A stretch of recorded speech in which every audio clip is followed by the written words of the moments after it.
Եկատերինբուրգի օդանավակայան հանդիպում Ռուսաստանի վարչապետ Միշուստինի հետ շրջայց Իննոպրոմ 2026 արդյունաբերական ցուցահանդեսում։ Ինչպես են Փաշինյանին ընդունել Եկատերինբուրգում, ինչպիսին է հայ-ռուսական պաշտոնյաների միմյանց նկատմամբ տրամադրվածությունը։ Ռուսաստանը շատ ավելի սառը ընդունելություն ցույց տվեց, դա ակնհայտ էր կադրերից։ Հայաստանի կառավարությունը շարունակում է փորձել նստել երկու աթոռի վրա, օրեր առաջ հայտարարելով, որ ավելի է մոտենում Եվրամիությանը, Ռուսաստանում էլ թե իրենք շարունակելու են մնալ ԵԱՏՄ-ում։ Կփորձեն հնարավորինս երկար ձգձգել, քանի դեռ հնարավոր է եւ քաղաքականությունը։ Ըստ քաղաքագետների Ռուսաստանն այդքան հեշտ չի գնա Հայաստանի հետ հարաբերությունների կարգավորմանը։ Դրա համար հյուսիսային հարևանը Հայաստանից որոշակի գին կպահանջի։ Չեմ էլ կարծում, թե Հայաստանի իշխանությունները վերջնականապես կկողմնորոշվեն։ Նրանք կփորձեն հնարավորինս երկար ձգել, այլ հարց է, որ Ռուսաստանը երևի այլևս չի ձգձգի։ Ես չեմ կարծում, թե հարաբերությունների մեղմացման մասին կարելի է խոսել։ Важно, чтобы правительство Армении Միշուստինը Հայաստանի հետ հարաբերություններում օգտագործեց բավական ջերմ ձևակերպումներ, ընդգծելով, որ Ռուսաստանը ակնկալում է նոր կառավարության հետ հարաբերությունների շարունակական զարգացում եւ կարեւորում է տնտեսական գործակցությունը։ Այսինքն նոր կառավարություն եք, նոր ձևավորում եք վստահության նոր չափաբաժին ունեք, դե բարի եղեք, վերջապես կողմնորոշվեք։ Կուլիսներում Փաշինյան ու Միշուստին հանդիպումից հետո սպասել նոր սպառնալիքների, ճնշումների կամ սանկցիաների կիրառում Հայաստանի հանդեպ։ Վերլուծաբանների դիտարկմամբ, եթե Ռուսաստանը մտադիր լինի հերթական պատժամիջոցներ կիրառել, դրանք կլինեն էներգակիրների վրա, բենզին, դիզվառելիք, հետո նաև գազ։ Այսինքն արդեն Հայաստանի ներմուծումը կդժվարացնի Ռուսաստան։ Եվրամիության ընդլայնման հարցերի հանձնակատար Կոսը սոցիալական ցանցերում հրապարակել է լուսանկար տեղեկացնելով, թե հայկական ծիրանից ջեմ է պատրաստել, որն ըստ նրա խորհրդանշում է Հայաստանում տեղի ունեցող փոփոխությունները։ Եվրամիությունը օգնեց Հայաստանին բացելով իր շուկան այդ արտադրատեսակներից շատերի համար։ Երբ Հայաստանում էի, Բրյուսել վերադարձած Իրանով լի հսկայական զամբյուղով, դրանցից շատերը նվիրեցի ընկերներից, մնացածից ջեմ պատրաստեցի։ Ընկերներիցս մեկը նայեց ջեմին եւ ասաց՝ ազատության տարաներ։ Կարծեցի դա շատ գեղեցիկ ձևակերպում էր։ Երբ գնաք սուպերմարկետ, ուշադրություն դարձրեք հայկական ծիրանին, սալորին կամ բալին։ Սա փոքր, բայց կարևոր քայլ անելու հնարավորություն է, որը կարող է օգնել հայ ֆերմերներին եւ աջակցել նրանց երկրի ժողովրդավարական ընտրությանը։ Գիտեք, դրանք իհարկե սուտ քարոզչական ակցիաներ են, երբ որ մենք խոսում ենք արտահանման մասին, օրինակ ծիրան, անցած տարի Հայաստանից Գերմանիա արտահանվել է 2.5 կիլոգրամ ծիրան։ Այսինքն մի փոքրակ ծիրան։ Այդպիսին են ծավալները։ Բայց բնականաբար նրանք կփորձեն ցույց տալ, թե աջակցում են, թե Հայաստանի կողքին են, հնարավոր է անգամ ինչ-որ քայլեր անեն, հնարավոր է տեսանելի ապագայում իսկապես Եվրամիությունը կարողանա փոխարինել ռուսական շուկան, բայց դա երկարաժամկետ ծրագիր է բազմաթիվ բարդություններով։ Եվրամիության հետ հարաբերությունների լավացման մերձեցման ֆոնին ըստ քաղաքագետների Փաշինյանի այցը Ռուսաստան ազդակ էր նաև, որ Հայաստանը չի հրաժարվում Ռուսաստանի հետ տնտեսական գործակցությունից, նույնիսկ եթե անվտանգության եւ արտաքին քաղաքական որոշ հարցերում կան լուրջ տարաձայնություններ։ Ուշադրության է արժանի նաև այն, ինչ տեղի ունեցավ, չհայտարարվեցին նոր ռազմավարական կամ ռազմավարական պայմանավորվածություններ, չհնչեցին կտրուկ քաղաքական հայտարարություններ երկկողմ հարաբերությունների վերաբերյալ։ Սա կարող է վկայել, որ կողմերը նախընտրել են կենտրոնանալ գործնական հատկապես տնտեսական գործակցության վրա, այլ ոչ թե հրապարակային քաղաքական քննարկումների։ Վարչապետ Փաշինյանի գլխավորությամբ քննարկվել է Երևանի եւ Գյումրիի զարգացման ուղղված ներդրումային առաջնահերթությունների ծրագիրը։ Քննարկման ընթացքում ներկայացվել են քաղաքներում առկա հիմնական խնդիրները ու դրանց լուծման ուղղությունները, ջրամատակարարման համակարգերի արդիականացումը, ճանապարհաշինարարությունը, տրանսպորտային ենթակառուցվածքների զարգացումը, զբոսաշրջային ծրագրերը եւ քաղաքային միջավայրի բարեկարգումը։ Առանձին անդրադարձ է կատարվել նաեւ Գյումրիի տնակների, վթարային շենքերի եւ ճանապարհների խնդիրներին։ Կառավարությունը նախատեսում է առաջիկա տարիներին առավել հասցեական ներդրումներ իրականացնել քաղաքների կյանքի որակը բարելավելու նպատակով։ Ռոսատոմը առաջարկում է Հայաստանում կառուցել մեծ կամ միջին հզորության ատոմակայան։ Ռոսատոմի պետական կորպորացիայի ղեկավարը ռուսական լրատվամիջոցին հայտնել է, թե դրա արդյունքում Հայաստանը կկարողանա տասնամյակներ շարունակ բավարարել երկրի էլեկտրաէներգիայի կարիքները։ Նրա խոսքով Հայաստանի էլեկտրաէներգիայի 30%-ը ներկայում արտադրվում է ատոմային էներգիայի միջոցով։ Լիխաչովը չի բացառել հնարավորությունը, որ առաջիկա տասնամյակներում Հայաստանում էլեկտրաէներգիայի պահանջարկը կարող է աճել։ Ըստ Լիխաչովի մեծ կամ միջին հզորության 1 կամ 2 բլոկը կծածկի առաջիկա տասնամյակների էներգադեֆիցիտը։ Հայաստանի կառավարությունը քննարկում է նաև փոքր մոդուլային ատոմակայան կառուցելու տարբերակը։ Ին որպես ինժեների տեսակետը մնում է անփոփոխ, ինժեներական եւ էներգետիկ տեսանկյունից չկա այլ ընտրանք իրականում ռուսական VVR տիպի ռեակտորներից բացի։ Միակ ինժեներական եւ էներգետիկ խելամիտ առաջարկը մնում է VVR տեխնոլոգիաների օգտագործումը, իսկ դրանց լավագույն նմուշները VVR տոյի ռեակտորներն են։ Մոդուլային կայաններ շահագործելու փորձ գոյություն չունի եւ առաջիկա 5 տարիներում այդ փորձը, այսպես ասած, քրիտիկական ծավալով չի կուտակվի, որ խելամիտ որոշում կայացվի այդ ուղղությամբ։ 2026-ի հունվար-մայիս ամիսներին նախորդ տարվա նույն ժամանակահատվածի համեմատ Հայաստանում արդյունաբերական արտադրանքի թողարկման ծավալը արձանագրել է երկնիշ աճ։ Այս մասին տեղեկացրել է էկոնոմիկայի նախարար Գևորգ Պապոյանը։ Ըստ պաշտոնական տվյալների 2026-ի հունվար-մայիսին 2025-ի համադրելի ժամանակահատվածի համեմատ արդյունաբերության թողարկման ծավալն աճել է 12.2%-ով։ Սևանա լճի մակարդակը 2026-ի հունիսի 29-ից հուլիսի 5-ը ընկած ժամանակահատվածում բարձրացել է ևս 2 սանտիմետրով։ Հուլիսի 5-ի դրությամբ լճի մակարդակը կազմել է 1900.77 մետր, ինչը 9 սանտիմետրով գերազանցում է նախորդ տարվա նույն օրվա ցուցանիշը։ Զուգահեռաբար հուլիսի 2-ից սկսվել է Սևանա լճից ոռոգման նպատակով ջրառի իրականացումը։ 1 միլիոնից ավելի այց կես տարվա ընթացքում 2026-ի առաջին կիսամյակում Հայաստան է այցելել 1.042.000 զբոսաշրջիկ, ինչը 14.8%-ով գերազանցում է նախորդ տարվա նույն ժամանակահատվածի ցուցանիշը եւ ռեկորդային է բոլոր տարիների հունվար-հունիս ամիսների համեմատ։ Այս տվյալներն իր սոցիալական էջում հրապարակել է էկոնոմիկայի նախարար Գևորգ Պապոյանը, ընդգծելով, որ խոսքը ոչ թե հերթական աճի, այլ պատմական առավելագույն ցուցանիշի մասին է։ Փորձագետները սակայն ընդգծում են, որ սա կառավարության մշակած քայլերի արդյունքը չէ։ Եթե հաշվի առնենք, որ դրանից զատ կան նաև ընդհանրեք մեկ գիշերակացի հետ կապված հյուրանոցային ծառայությունների ինչ սեգմենտ մենք ունենք, ինչքան են հզորությունները, մահճականների քանակը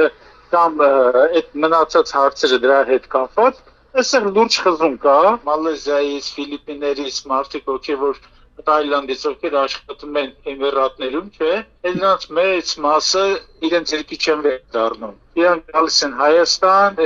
ամենասրճուկ պայմաններում հոսպիտալային ապրում են։ Օգտվելով ամառային արձակուրդների ինձեռած հնարավորությունից բազմաթիվ անչափահասներ առաջին անգամ մուտք են գործում աշխատաշուկա, ու քանի որ այդ process-ը շատ դեպքերում ուղեկցվում է նաև նրանց հանդեպ դրսևորվող ապօրինություններով, մասնագետները հարկ են համարում զգուշացնել, աշխատանքի անցնելուց առաջ պարտադիր պետք է կնքվի գրավոր աշխատանքային պայմանագիր։ Փաստաբանները նշում են, որ մինչև 16 տարեկան երեխաները կարող են աշխատել միայն ծնողների կամ նրանց շահերը ներկայացնող լիազորված անձանց թույլտվությամբ։ Դա կպաշտպանի ինչպես աշխատողի, այնպես էլ գործատուի իրավունքները։ Մասնագետները նաև զգուշացնում են, աշխատանքային հարաբերությունների ընթացքում առաջացող վեճերի, չվճարված աշխատավարձերի, անհիմն ազատման կամ այլ իրավախախտումների դեպքում լռելու փոխարեն իրավունքների պաշտպանության համար պետք է դիմել դատարան։ Եթե գրավոր պայմանագիր չի կնքվում, աշխատողի թեկուզ ճակերտավոր պրակտիկա անցնող մարդու իրավունքները շատ սահմանափակված են լինում, այսինքն ինքը շատ դժվարությամբ է կարողանում բարձրացնել զարգացության բարձ կամ ընդհանրապես չի կարողանում օրենքի դաշտում։ Եթե ամեն դեպքում գործատուն ինչ-որ բան խախտում է այդ դեպքում, կա երկու ճանապարհ, կամ դատարանն կամ երկրորդ տարբերակը առողջապահական եւ աշխատանքի տեսչական մարմին դիմելն է։ Դեպքի հիման վրա հնարավոր է, որ դա գործատուի մոտ սուգումներ անի։ Դատարանը քննում է Բարգավաճ Հայաստան կուսակցության առաջնորդ Գագիկ Ծառուկյանի խափանանիչոցի հարցը։ Քննչական կոմիտեն միջնորդել է նրան 2 ամսով կալանավորել։ Ծառուկյանի առանձնատունը ու նրա բիզնեսերում գրեթե 13 ժամ տևած խոզարկությունից հետո նրան ձերբակալել եւ տարել են քննչական կոմիտե, ապա դատարան։ Քննությունը սկսվել է ու դեռ ընթացքի մեջ է։ Ծառուկյանին մեղադրում են առանձնապես խոշոր չափերի խարդախության եւ փողերի լվացման մեջ։ Ծառուկյանին պատկանող առանձնատնից արգրավվել է տարբեր կենդանիների եւ թռչունների 190 խրտվիլակ, ինչպես նաեւ 3 առյուծ եւ 1 վագր, որոնք ճանաչվել են որպես իրեղեն ապացույց եւ տեղափոխվել են կենդանաբանական այգի։ Ըստ քննչական կոմիտեի ապօրինի որսի հետևանքով շրջակա միջավայրին պատճառվել է 30 միլիոն դրամի վնաս։ Ցանկացած մարդ ունի նախասիրություն եւ օրենքով սահմանված կարգով որևէ մեկին արգելված չի թույլատրելի վայրերում եւ պայմաններում իրականացնել որսը առաջին հերթին։ Երկրորդը ինչ վերաբերվում է կենդանիների պահման հանգամանքին, երևի առիթ ունեցել եք Հայաստանում լավագույն թերևս պայմաններն են ապահովված եղել այն կենդանիների համար, որոնք այդ վայրում պահվել են եւ կադրերում երևում են, ունենալով բոլոր թույլտվությունները, բոլոր տեսակի մասնագետների այսպես արկայությունը։ Անկարայում մեկնարկող ՆԱՏՕ-ի անդամ պետությունների գագաթնաժողովում, որը տևելու է հուլիսի 7-ից 8-ը, դաշինքի ներկայացուցիչները քննարկելու են Եվրոատլանտյան տարածաշրջանի սպառնալիքներին ու մարտահրավերներին, ուկրաինական հակամարտությանը ու պաշտպանական ոլորտի արդիականացմանը վերաբերող հարցեր։ Ենթադրվում է, որ բանակցությունների շրջանակում տասնյակ միլիարդավոր դոլարների պայմանագրեր կկնքվեն։ Անկարայում մենք կհայտարարենք Եվրոպա եւ Հյուսիսային Ամերիկայի ընտրությունների հետ կնքված տասնյակ միլիարդավոր դոլարների նոր պայմանագրերի մասին։ Մենք նաեւ ցույց կտանք, թե ինչպես ենք ներդրումներ կատարում հիմնական տեխնոլոգիաների մեջ, այսօրվա եւ վաղվա անվտանգության ոլորտի պահանջներին համապատասխանելու համար։ Իրանի արտգործնախարար Արաղչին հայտարարել է, որ Միացյալ Նահանգների հետ վերջնական գործարքի շուրջ բանակցությունները չեն սկսվի, եթե Վաշինգտոնի սպառնալիքները շարունակվեն։ Հիշեցնենք, Իրանն ու Միացյալ Նահանգները հունիսի 18-ի գիշերը հեռավար ձևաչափով հուշագիր են ստորագրել, որի նպատակն է դադարեցնել փետրվարի 28-ին սկսված ռազմական հակամարտությունը։ Միլիոնավոր հպարտ իրանցիներ հավաքվել էին հարգանքի տուրք մատուցելու Այաթոլլահ Խամենեիին եւ նրա ժառանգությանը։ Ոչ նրանք, ոչ էլ մեր քաջարի զինված ուժերը սպառնալիքների չեն ենթարկվում։ Փոխըմբռնման հուշագրի 13-րդ կետում հստակ նշված է. վերջնական գործարքի շուրջ բանակցությունները չեն սկսվի, եթե սպառնալիքները շարունակվեն։ Հարգեք ձեր ստորագրությունը։ Ուկրաինական հակամարտության կարգավորման հարցը ավելի մոտ է, քան մարդիկ պատկերացնում են, հայտարարել է ԱՄՆ նախագահը, խոստանալով այդ մասին խոսել նաև Անկարայում, Թուրքիայում կայանալիք ՆԱՏՕ-ի գագաթնաժողովում։ Ես շատ լավ հեռախոսազրույց եմ ունեցել Պուտինի հետ, ասել է Թրամփը, հավելելով նաև, որ Պուտինի հետ պայմանավորվել են այդ մասին խոսել նաև մոտ ապագայում։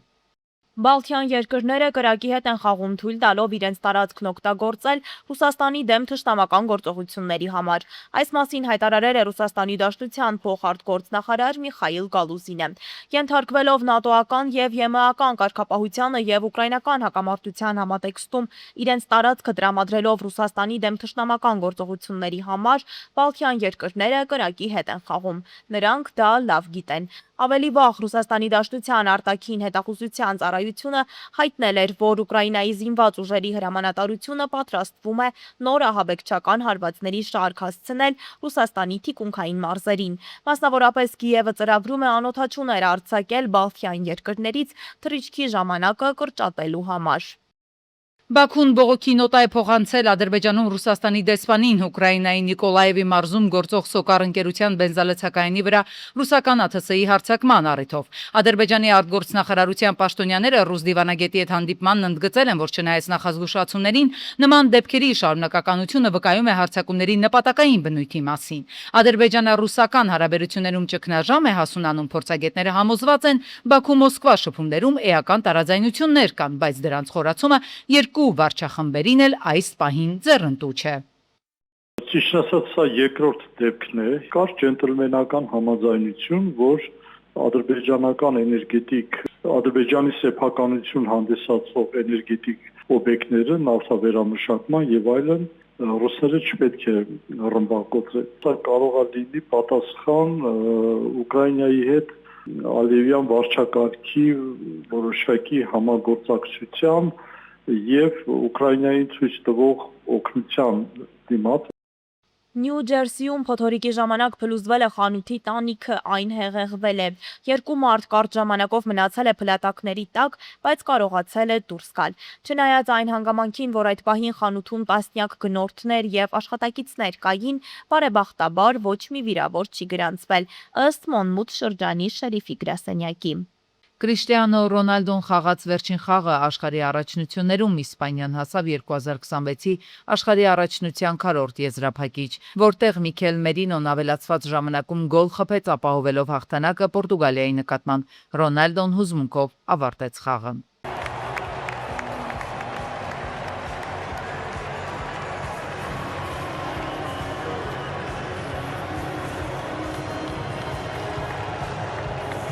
Մարգարավանաձոր տաշի ճանապարհը հուլիսի 7-ի առավոտյան արմավիրցիները փակեցին։ Վարդանաշեն, Երասխահուն, Արազապ եւ հարակից բնակավայրերի հարյուրավոր բնակիչներ էին հավաքվել։ Այս գյուղերում ուժգին կարկուտն ու քամին բառացիորեն խաղողի, ծիրանի, դեղձի, վարժերաբոստանային եւ այլ մշակաբույսերի զգալի մասը ոչնչացրել է։ Վնասել բնակելի տների տանիքները, արևային վահանակները, պատուհանները, նաեւ բազմաթիվ մեքենաներ։ 3 հեկտար հող են դրել վարկով, այս ամսի 16-ին վարքի օրն է, սա եղած է ջարդել է։ Էսի այն դիմացն էլ դաշտ ունեմ, եմիջները հասած մեջը սաղ ջարդել է։ Առաջացել էլի, այս կողմը։ Սա ավիրել է Շամշան ջան, ես չգիտենք ինչ պետք է անենք։ Արմավիրցիները վարկերով են մշակել հողատարածքները, վերջին միջոցներն են ներդրել եկամուտ ստանալու համար, բայց մի քանի րոպեանոց աղետը իրենց ծանր սոցիալական խնդրի առաջ է կանգնեցրել։ Այստեղ նախկինում եղել է կարկտական։ Միջև այդ կարկտականները անցած տարվանից լուծարեցին, միջև մի կարկուտ չերեք, այդ կարկտականները չաշխատավ, կարկուտն եկավ։ Այսինքն եթե կարկտականները գործեր, հա, ահագին էլի գոնե օգուտ կտար էլի։ 50% օգուտ կտար, եղածը կարողանային գոնե վաճառեինք։ Մեր պահանջը որ ասենք այս վնասը փոխհատուցվի։ Միլիոնների ծախսա։ Միլիոնների ծախսա, գյուղացին չէ որ ծախսը արելա որ ապրի հիմա։ Իսկ ինչ անի հիմա։ Կասեք իմանամ։ Արմավիրցիները հստակ պահանջ ունեին, որ կառավարությունն ու Արմավիրի մարզպետարանը շտապ ներկայացնեն կարկուտից ու ուժգին քամուց տուժած բնակիչներին փոխհատուցելու հստակ ծրագիր։ Տան անդամները պարզապես 3 հրաշքով են փրկվել։ Հիմա տեսնում եք տանիքի մի հատված ուժեղ քամին պոկել շպրտել է հարևանի տուն, տապալել է դարն ապրած փայտե էլեկտրասյունը իր հաշվիչներով։ Քամին երեկել է վնասներ հասցրել օրինակ Արմավիրի մարզի Մեծամոր համայնքի Վարդանաշեն բնակավայրի 2-րդ փողոցում էլեկտրասյուն է տապալվել, տանիքներից մեկն էլ քամին շպրտել է։ Գյուղացիներն այստեղ էլ են վնասներ կրել։